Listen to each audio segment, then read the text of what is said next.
The first maps actually came from stories, you know, about hidden streams, huge glaciers, and endless water. And the first adventurers, they believed these stories, and they wanted to prove it. That's why they set out to see the world. Wow, is this one of your waypoints? It has plenty of space, doesn't it? And it's well equipped too. Oh, you don't happen to have any hardtack, do you? I only need one, just enough to get me going again. One day, the spray from the waves hitting the hull froze on my grandfather's back and formed a layer of ice.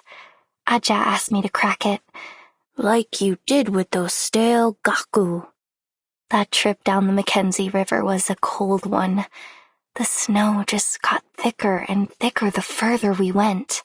But even with the wind biting at my ungloved hand, I shakily captured the breathless wonders of traveling in my journal. Ordinary. Extraordinary. I guess I've never really given it much thought. All I know is that I set out to find something, and I found it.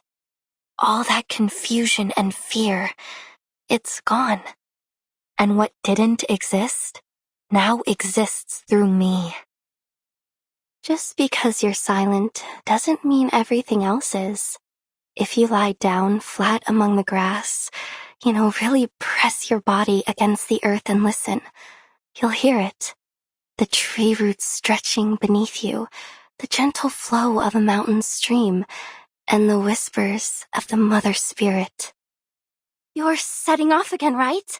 And you'd like me to travel with you too? Of course I'll come along. When the sun and moon no longer mark the passing of time, we only have the start and end of our dreams to tell the difference between night and day. The power to decide when a new day begins is in our hands. Oh, and now my wings, too. The sun always rises late during the polar night, sometimes only for 4 or so hours. When dusk falls again, the sky turns a deep purple. It stretches on and on over the town, past the mountains, and even beyond the glaciers. It looms over us, just like that mystery loomed over us for generations. One time, on a dark night, our ship nearly crashed into the rocks. Thankfully, a sudden foehn wind pushed us to safety. We really are very, very small in the face of the world. Oftentimes, all we can do is pray for nature's mercy. I know I can do more now, but still, I'll always carry a deep reverence for nature. People always talk about my family, saying we're obsessed with discovering the undiscovered, that we're one by one drawn to Antarctica, to our deaths. But they didn't see them die, did they? Then why do they focus on their bodies and not on the work they did to push the frontiers of human understanding? I'm glad I kept my face and my voice, my memories, my heart. I want Aja to recognize me when we meet again. Even with everything that's happened, I'm still Nautika, his little treasure. That will never change. Oh, yes, my wings. I usually only stretch them out in the wilderness. But I think it confuses the critters there. Some of them went to sleep when my wings blocked the sun the other day. I think they thought it was nighttime. Sorry, all I did was turn around and then, well, I knocked a few plants off the windowsill and there they are. Come on, Nautika.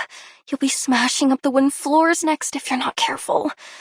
No more breaking things, okay? Setting sail. Festivals. I cherish those days. As the ship glides through the water, I can't help but feel that somewhere in that icy wilderness, A revelation is waiting for us. A calling that binds us together through all the hardships.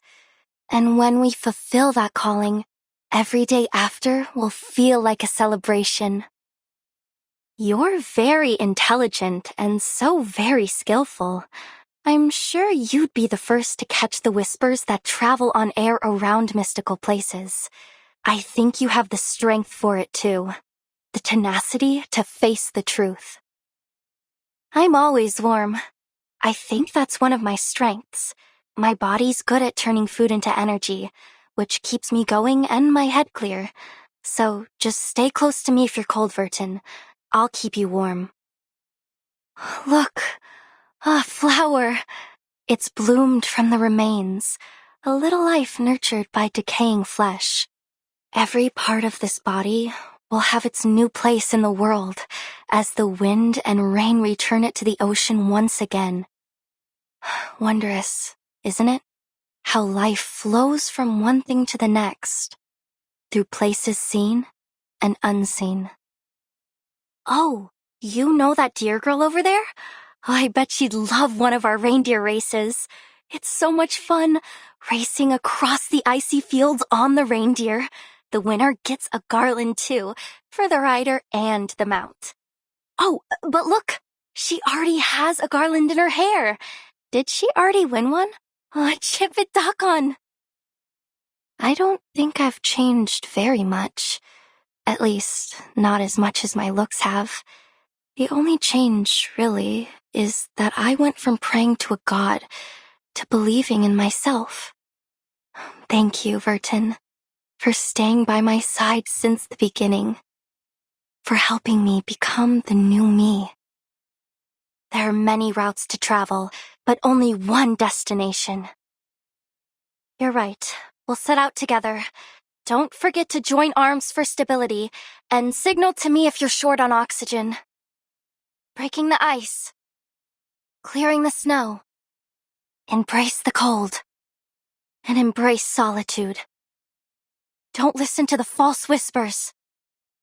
Find strength in true knowledge. Rewards? The best reward is discovering a new fossil. Oh, or seeing a volcanic eruption up close. I'll be here to catch you if you fall. Taking a peek inside. Sensing their thoughts. Face the truth.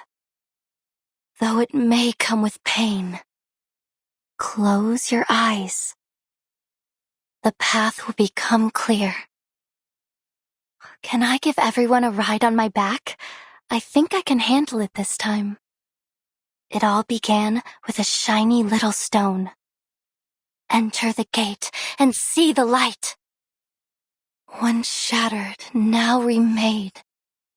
Ugh! I won't be fooled. A journal filled with writing and a sketchbook filled with drawings. These are the most valuable memoirs. I know I look different, but there's no need for another introduction. I'm still me.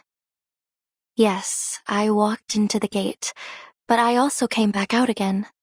Just call me by the name when we traveled through the roaring 40s together. Nautika. Every journey has its challenges. So with each step, I urge myself to grow stronger, braver, even more determined.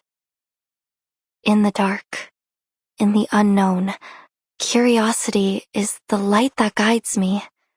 Even so, there have been moments where I hesitated, where I thought the cost might be too high. There it was, a shiny, mysterious stone. I'll never forget the moment I first saw it. So much was hidden inside that little piece of rock. It glowed, calling me to that polar desert, just as it had called my family for generations. And somehow, it eased my pain. That's why I'll never give up. Why I'll never stop moving forward. I still see her sometimes. That girl. scared and shivering in the labyrinth, lost in the vastness of the world.